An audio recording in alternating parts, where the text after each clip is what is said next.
Let me paint you guys a nightmare scenario.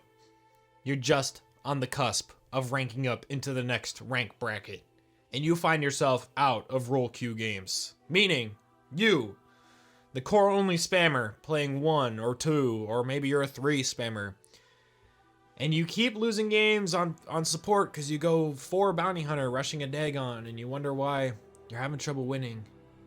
But then you see yourself queuing as a POS 5 and you're not wanting to play one of those boring supports like a Lion or an Earthshaker.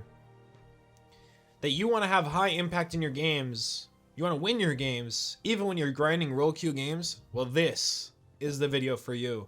Because I, my friends, have found a support that is not only fun, not only high impact, but he's never banned.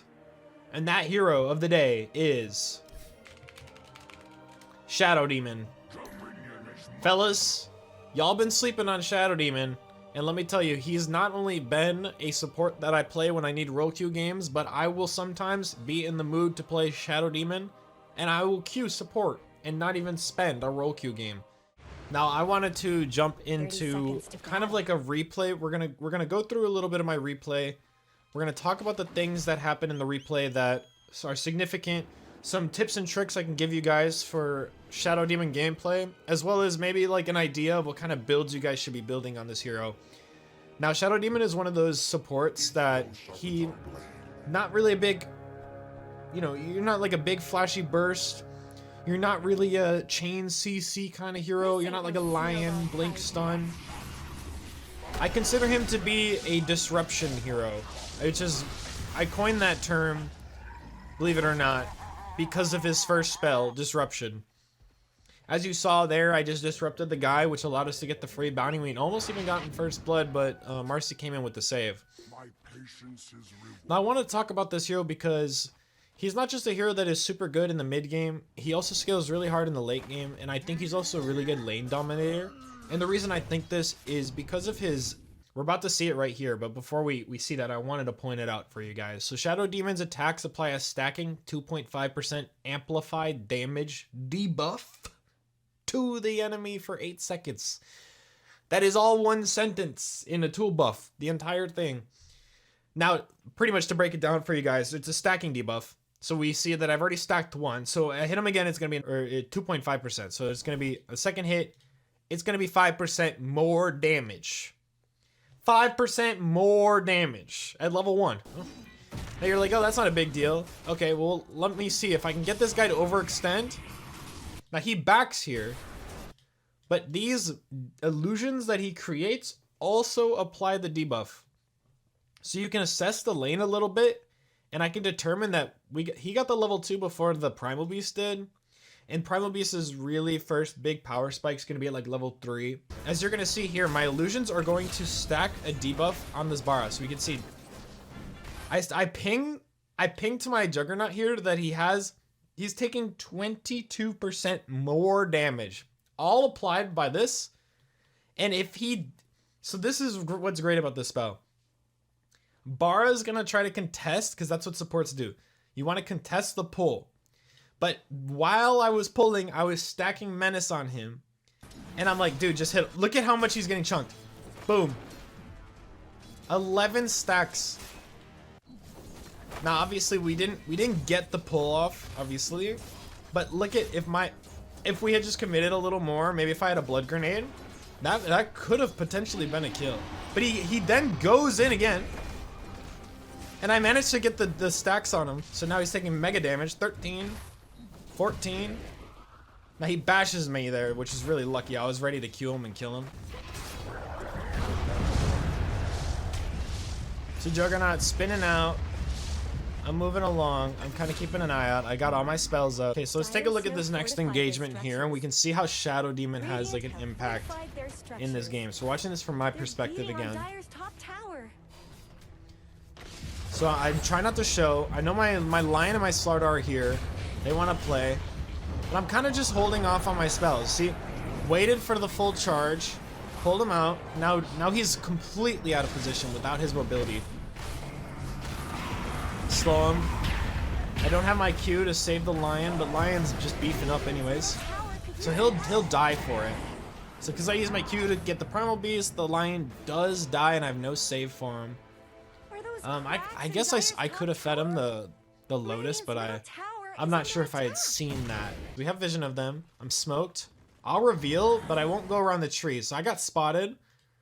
And so I start casting my ult, but what I really wanted to do is wait for him to bulldoze, because even though this does a continuous dispel, I kind of wanted to give him that sense of, oh, I'm safe.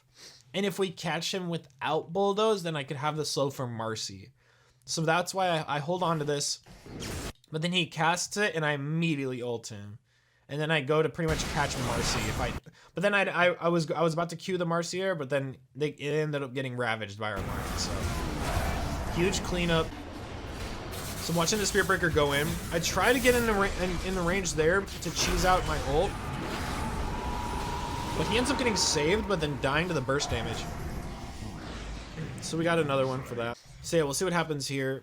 The fight is going to continue. My Storm is committing. Ult from Primal does get canceled, and we put the W on my Storm because I figure he's going to be the target, but he zipped a little out of my range there. I was pinging that I had it, but I wasn't able to get to him in time. So we did lose the Storm there, and maybe if I had ran in like sooner, I could have, you know, disrupted him. And I remember him asking me why I didn't. I told him I was out of range. So I ended up catching the Slardar there. He does get stunned. Now watch this. I stun the Lion, but this ends up working out in the end, believe it or not. So he gets stunned and he runs and he denies himself. Now here's the thing. I justified it by saying if the Spirit Breaker had finished his charge to kill me, I would have died. But Lion was able to deny because he's a better player. That's what I told him. He, you know, sometimes you gotta tell your teammates a little bit of like a white lie or something to make them feel better. But as funny as that play was, you know, no one was tilted. Thanks something. So here's another great example of Shadow Demon impact. So Lion has no idea. He's standing on a ward. Marcy comes up. So here's half speed. So he doesn't get in. I don't grab him yet. I end up getting mini stunned by the Primal ult, which made me, you know, I didn't realize I got it off right away. So I started backing already. I turn around. I save a homie. I'm running. I glimmer myself. So I'm stealthed here. Get charged. Stacking my poisons. I dispel the Ember Spirit. He gets silenced at the same time. The dude's done. Lion at the same time, because he got saved by my Q, he was able to blink out. So does he get saved here? The boys come to the rescue. He ends up dying. I think that was partially his fault for like sticking around. He probably could have just ran, but he double backed to get the right click in and dies for it. But Blink Dagger is really great synergy. If you have Blink Dagger characters on your team, really great synergy with Disruption because they can just pretty much blink out. It's enough time for the cooldown to reset. So I take the illusions that I get from the facet and I create more versions of them to tank tower damage in this case. And later you'll see that I actually end up doing more tower damage than my teammates in certain scenarios because of my illusions. Alright, brace yourself guys. Ready for the longest fight of the entire game. And I do think this is the game-winning fight because you can see this obviously in hindsight. We had no idea, but they're up on us on gold at this time. So we can look at the net worth chart. Shadow Fiend is highest net worth. I press the Q on the Primal Beast, but he gets his BKB off before my thing comes off. So we'll lose the Slardar for that mistake. I glimmer just in case they see me. See, they're trailing, but they don't see me yet. We wait at the stairs. We just burst this fella. We're gonna save the Storm Spirit, where he gets out, but he continues going. So I actually grab the Ember, so he can't continue going. If the Storm Spirit was CC'd, I was ready to kill him. Stacking poisons, but we missed that one. I try to just burst the damage off. I'm kind of just chasing at this point. I realize Ember's a lost cause. Not likely to kill him. So I'll actually back up, regroup with my team. Try to make use of my illusion, have it tank some damage. Bara goes for the charge on the Juggernaut, so I'm gonna banish the Shadow Fiend. I'm gonna start right-clicking him with his own illusions. Actually does not terrible damage at all. And it's a replay bug. I'm not playing Shadow Fiend, but I now have another Shadow Fiend illusion. and I get in range to get an Ember Spirit illusion. Now this is great because Shadow Fiend's dead for a long time. So I'm actually, if you watch, I'm just going to move all my units, bring my entourage of dudes. I'm going to create more illusions of the Shadow Fiend. I'm just going to hit towers with it. So you can see I have a Borrow illusion, an Ember Spirit illusion. They're tanking for the creeps.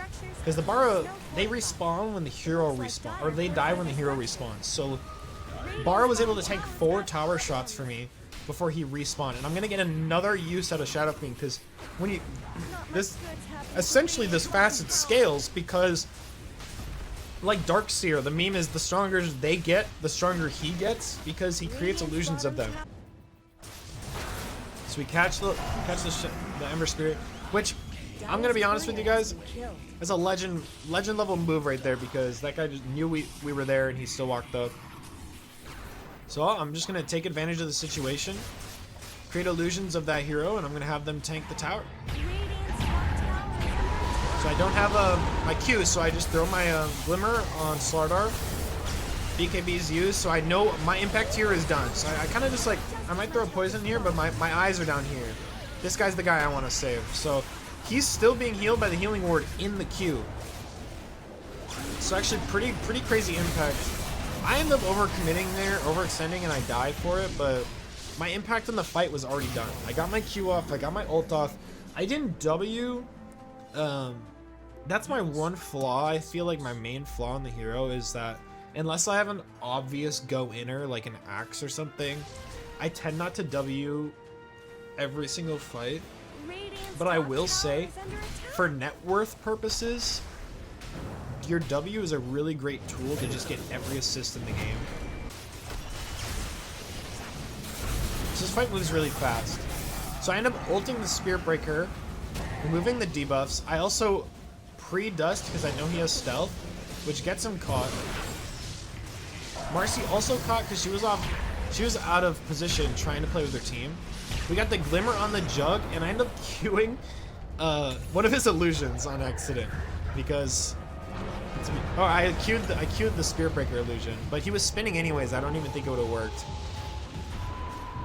So the Shadow Fiend misses his ult, which is great. But now my Juggernaut is deep without. He has no Aegis, but he ends up getting the Omni Slash off. But looking back at me, so my here, I'm hoping to just try to cancel the Blink Dagger and end up missing my Shadow Poison and not getting it. But right now I'm just trying to collect all my illusions. I'm coming in. If I can get the last hit, I get an illusion. But if I'm in range, my Slaughter did ping me for that, and I end up getting all of the illusions I want. So what I end up doing here is I actually create these illusions. I use my illusions here, and I say like, dude, we can get one of these towers while we're here. And you know, you could argue that we should go bottom racks, but I really liked getting the Fortify out, and I end up getting this tower with the Shadow Fiend illusions. I tell my team not to commit too hard because they're coming out soon, but like, look at the damage from the illusions. It's really not negligible. I'm actually going to create another set of illusions, and I'm just going to send them in. Forces them to, he's using everything on them. And he doesn't commit right away because he doesn't realize how powerful they are. But I end up getting this tower with just my Q illusions and the Shadow Fiend illusion. This is my face when Shadow Poison during BKB. Yeah, he got nothing done and he even tried to Manta it, which ends up working to get the Omni Slash out. But my whole team's alive and his whole team is dead, and now he's dead. And I think part of that is because of the slow, that it's a BKB piercing slow. It puts them to like 5 movement speeds. So these guys, you turn your BKB on and you start crawling. Like that's not, most carry players, especially in Divine and below, if they get CC'd through BKB, their brains just stop working. So this game I end up getting some pretty nasty D wards in the early. I didn't know what I wanted to build right away, so you can see I still have 210 gold in my inventory. Because I was kind of debating on whether or not I wanted to get a 30 seconds to battle. Like if I wanted to get a wand early, or if I was debating on even Bracer this game. So I kind of told my team that they were going to be over here, and I was like, we should be careful, but I ended up negating the Maledict tick and 2 ticks of the Q. And he hooks the puck, which is huge. We end up killing him. And I was like, okay, so they're I checked the puck inventory. He didn't have a word there. I ended up getting a really lucky D word. It was either gonna be here's like my little. It's either gonna be here. It's either gonna be here, or it's either gonna be here. And knowing greedy mid laner that wants to get he wants to get bottle, like it's gonna be here or here. Do this pull because I saw the disruptor on this ward. I saw the disruptor going for a pull. So I actually, in my head, and I have no way to disrupt this, especially with these two. He's probably got glimpse level 2, and the Legion just hits me for a lot of damage. I have very low armor, so I'm like, there's no way I can contest this without actually dying. So I call it a counter pull. I'm sure there's a term for it, but a counter pull by forcing him to disrupt me. And I do a little cheeky little move, which I even talked about live on stream. I stood in the creep wave with this Q. Like, this is my impact. My Medusa ends up actually getting a last hit up there. But he takes a lot of damage here. He gets glimpsed. I fed him a mango. Just do my best to just harass him. Stacking the menace. Stacking menace, and I'm hitting him. I'm chasing him, stacking menace, and I kill him. That was a level 1 shadow poison at the time, so 24 damage. I think that was 4 stacks. Doing the math in my head, it's like over 100 damage. And no, it's not. It's actually not, especially with the magic resist. So I did about 70 damage. But because we stacked menace on him, he just dies. Rarely gonna get any use of it later in the game. Like, think about it. I'm never gonna want to be right-clicking this puck. I'm never gonna be wanting to right-click this Legion when Legion has Blink Blade Mail. I'm the last guy I want. Like, I don't want to be anywhere near that guy. So thinking about that, you think, okay, so when is it gonna be good? The answer is in the laning phase. So it's around the time for him to want to pull. So what I'm actually gonna do is I'm gonna stack my poison on the creeps, and then I trigger it when they get back. So he's had no creeps to play with. I'm just gonna do the same thing here. So I have it. I'm gonna trigger it. So now the creep's running towards me. And I don't know if you saw that, but it was like, I was trying to gauge. I didn't know if he was hitting it. I saw it. I was like, boom. I end up getting the last hit. And I pulled the creeps. So now the creeps are pulling up. So I'm using Shadow Poison. I'm not even hitting an enemy hero with it. I'm just pulling the hard camp. It's kind of like manipulating the lane to the way I want it. I want to be under this tower. I want to be as close to this tower as possible with my Medusa, especially since he died. I don't want him to die again. My main objective of this game is, like, as soon as your carry dies, you are now, like, that's Mr. President. Because if he dies again, his game is ruined.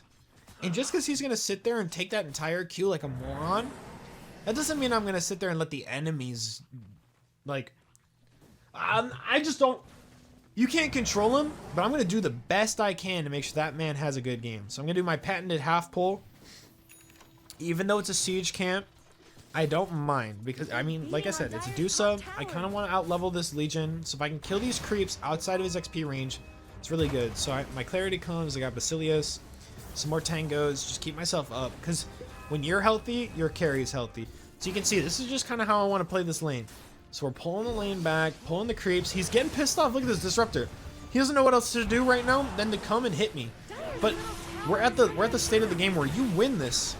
So I'm like watching the minimap. I see Legion's on her way, so this is like all I'm gonna do. Puck ends up for a surprise appearance, and I think we die here. Yeah, so we'll die for that. But we soaked the gank. My Medusa kills the Witch Doctor, and we soaked the gank. So, and they pulled the creeps. So now my Medusa's farming under tower. I didn't think this death was a loss at all. Okay, so I'm TPing bot because I see issues happening. The Legion just dueled and killed my Pudge. My Leshrac wants to go in, so I go. I end up ulting the Legion here, disrupting the Lifestealer, just creating as much havoc as I can here. My Lesh overextends a little bit, he gets silenced, but my Axe got the call on the puck. He ends up getting saved by the Lifestealer momentarily, so they get the trade-off for the puck of the Axe. But I'm a little out of position here. Now I got a kinetic fence, so I'm gonna walk this way. Hey, keeping my shadow poisons up. I'm keeping the heat on. I'm keeping the heat on. Gas on the burner. But we end up turning this because they chased me. Here's another little mid-game exchange. The team decided we need to put the heat on because, well, we knew we were ahead. We didn't know by 10k, but we knew we were ahead. Pudge gets glimpsed back, maledicted. I Q him to avoid the puck damage. Puck ends up going for me here. So I'm just going to do what I can. I'm going to stack Menace when I can. This is the time where you can stack Menace, because I knew there's nothing else I can do but sit there and press buttons. Sit there and right click. He gets blink dueled on my Lesh, which sucks because I didn't have my Q, so Pudge died even with the Q, and because I used the Q, Lesh dies as well, so little misplay there. I think I would have held the Q in hindsight. Medusa says he's in. I listened to him. Disrupt myself because the Legion went for the back blind play, and because I had just gotten my blink dagger, I was able to make that play. I think blink. I had blinked this whole fight, but I don't think they knew I had blink because he ends up catching me here, and I was like, oh fuck, and I Q myself, and this is why I got this item because of the heroes that they have. You know, the disruptor, the puck. Like imagine I got glimpsed back even. I'd have gotten glimpsed back. I would have disrupted myself. Just blink to safety. So we're scanning. This is just pretty much where I thought he would be, but he wasn't. And Pudge ends up getting dueled because he was showing on the lane, but that's why I wasn't showing on the lane. So here's a little Dota etiquette for you. When the whole enemy team's missing, I don't recommend doing what Pudge is doing here. So, okay. Pudge right here is griefing. And let me show you why.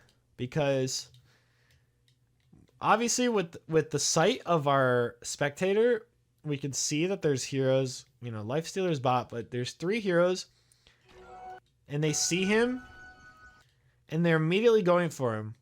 So if we look at our team, the Radiant side, I'm not showing, so I know I can't zoom in and out, but if you look at the mini map, I don't know why none of his red alert is going off. Like no alert. We have no vision. Our vision is like on our side-ish. It's like in the river. At this time, there's probably wards in the shop. No, there isn't. I don't know where our wards are. Who's got our wards? I don't. They might have just gotten de-warded. You know, that's the state of the game sometimes. Oh. Nope. My Lesh has 3 sentries. Somehow, some way, we have no vision of the things we want. And at the same time, we thought somebody would be up in this river. And there's not. So Axe is taking advantage of this and just farming it. He didn't show. The enemies don't know Axe is there. I'm not showing. The enemies don't know I am here. For all they know, I could be down here. But at the same time, Pudge showing here is one of 2 things. A bait or a feed. And I'm sorry, but this is an absolute feed because he's not in position to jump. Blink's on cooldown. The whole enemy team can only see one guy, and it's Pudge rot farming on the wave. So what happens? They have a guy who wants to catch you by yourself. Catches me off guard. I was like, surely they think this is a bait. I end up just walking away. I was like, you know what, Pudge? You deserve that. But I was like, oh fuck. My Axe is in. So I stick around, my blink's off cooldown. I throw my poison out. I want to get my W on him super badly. But like, I gotta save Lesh. So I blink in and I save the Lesh. Now it's time to just evac.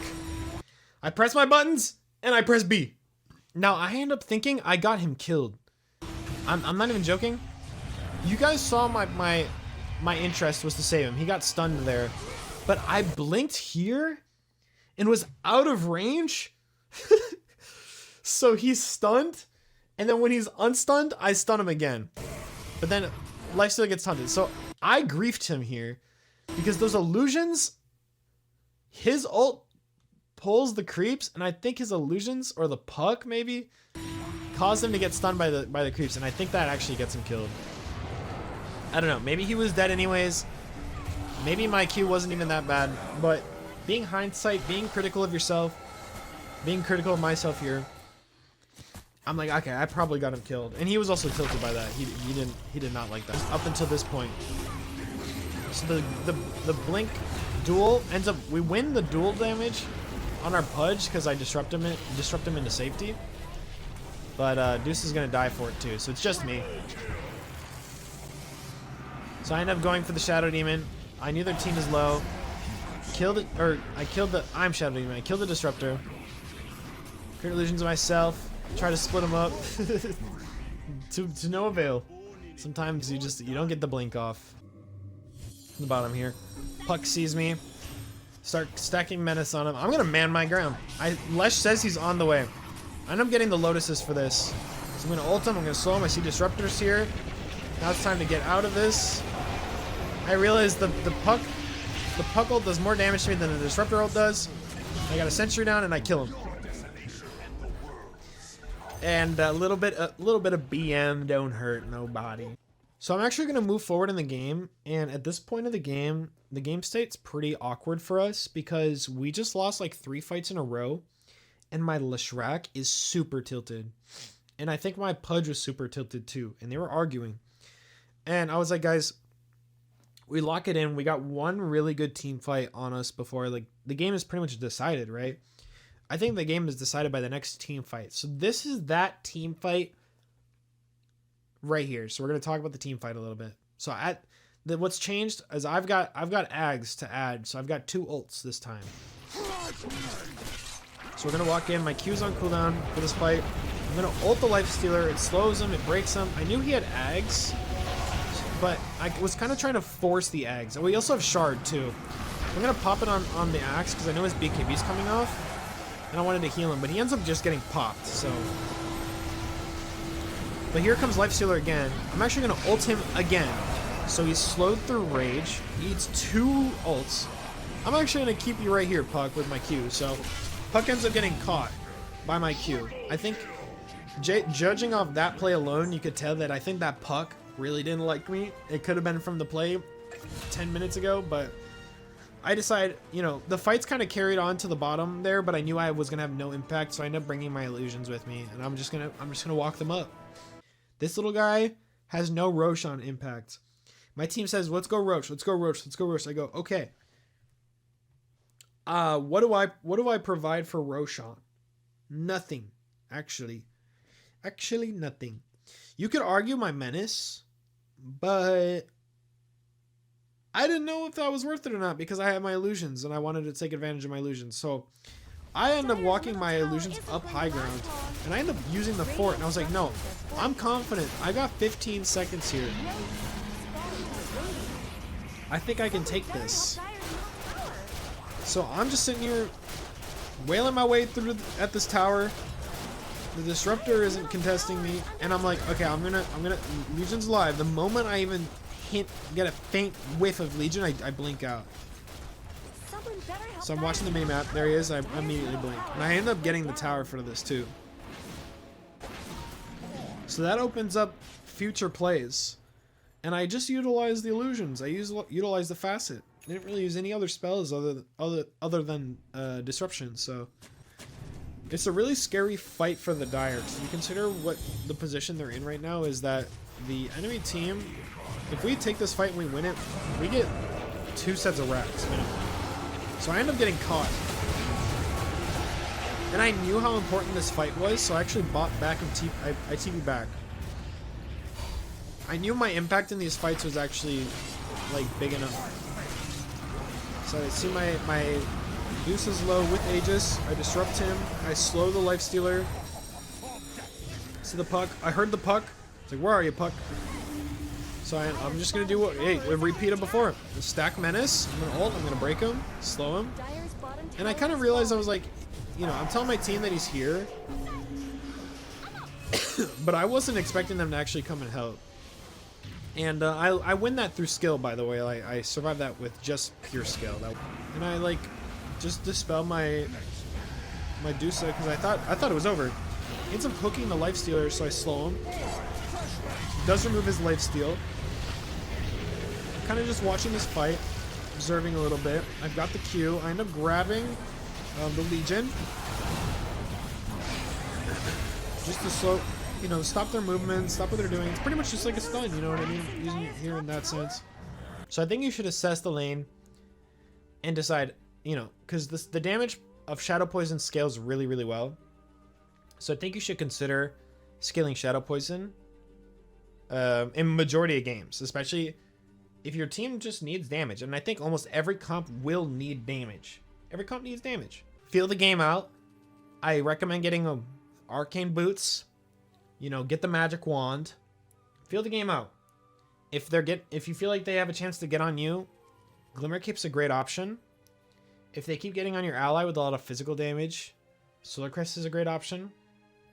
If they keep getting on you with physical damage, I actually would rather you go Ghost Scepter, because this item is a lot more expensive and you don't get the movement speed buff when you use it on yourself. You can get this one out a lot sooner, but I don't think you should go first item Ghost Scepter. If you're going to go Ghost Scepter, you should probably get Glimmer and then Ghost Scepter. But that's when you die to Nullifier, but they're not going to get a Nullifier for a while, and hopefully you can get your Aghanim Scepter out first. So I think whatever item you get first, if you're thinking like, okay, I die with Glimmer, I die with Solar Crest, I'll get a Blink. Straight up. Blink Dagger, you Q yourself and you blink out. Or you just don't show, don't press Shadow Poison, just hide in the trees and then blink safe and run. You know, like sometimes that's your whole impact. You blink Q, ult, run. You know. Then you get a shard, and hopefully you get the shard from the Tormentor. But if it's anything like my games, getting the shard is so frustrating. It's 50-50 on the 10. Shadow Poison, if you're not taking any damage, and if you want Aetherland's Blink Ags, Shadow Poison damage. If you're getting Blink for safety, Glimmer for safety, Solar Crest for safety, 10 strength. It's that simple. If you didn't get the Shadow Poison damage, you probably shouldn't get the Shadow Poison cooldown. I'm sorry. Sue me. I honestly think if you go Poison damage, Poison cooldown, and then this one, we'll talk about this one. But if you get this one, you should probably go this one. The 25 movement speed is actually crazy impact. I'm not even gonna lie to you guys. A lot of the times sometimes I'll even go Shadow Poison damage, and then I feel like my Shadow Poison fell off. So I'm gonna go movement speed. Like, I'll pick the Shadow Poison damage because at that moment I'm getting high impact from Shadow Poison, and then it falls off. There's a lot of games where Shadow Poison just kind of falls off. Especially when you're like me and you don't always aim it right. I don't know. Maybe I'm just not aiming it. Maybe I'm just not good. But if you're watching this guide and you're learning, you're probably in the same boat. Don't hate yourself for getting 10 strength and 25 movement speed. Because Shadow Poison's really fun. But Shadow Poison can get you killed. It reveals your location, guys. Come on. Demonic Purge damage, I'm like, I don't think I have leveled it. But I think for the most part, I do get the Disseminate shared damage because, especially once you level the talent, I think there's like a mental snap in me that's like, oh yeah, I have this spell, now it does more damage. Now I have to use it. I'm sorry. I'm stupid sometimes. I forget about Disseminate. But I do like the Demonic Purge cooldown for most games. Because if you have the Ags, dude, that thing recharges really quick. But 2 charges of Disruption, dude, I'm just going to say it. It's like picking an Infinity Stone or picking Superman Kryptonite superpowers. Like, they're both really, really good 25 talent trees. It's another one of those things you really got to play out. I think for the most part, you're going to get the 2 charges of Disruption. But Demonic Purge cooldown, especially with Ags, is really, really, really good. Hope you guys were able to learn something from my guide that's not a guide. Like, I don't know what to call this. It's my first time, let's say, replay review. This is my replay review guide. This is my hero replay review and guide. Oh, that sounds so lame. Thank you for watching my Shadow Demon Hero replay review guide extraordinaire let's play.